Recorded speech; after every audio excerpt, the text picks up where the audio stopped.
Right, here's a tutorial for the barbell squat. Everyone's a wee bit different, so everyone's going to have to play around with this and see if it suits them or not, okay? There's two different positions to put the bar. One of them is quite high up on the shoulders like this, which is a high bar squat. One of them is a little bit lower like that, which is low bar. You may have to play around to see which one suits you more, okay? I'm going to demonstrate the high bar squat. What I'm going to do is I'm going to stand underneath the bar with the bar across my shoulders, grab onto the ends of the barbell, making sure my hands are in the same position. I'm going to slowly lift the weight off and step back.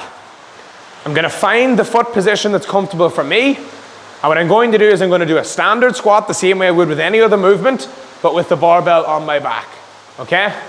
Now, whenever I'm doing these with a heavier weight, I want to make sure that I take a breath before I do them, okay? Like this. And I tighten my core, so I create tension in my body by tensing my abs. And then I move down nice and slow like this, and then back up. How deep I need to go depends on each person, but if you can, what you want to do is get to at least parallel, which is here, hips parallel to the ground, or slightly lower if you have the flexibility, which I don't without their technique slipping. And that is a barbell squat.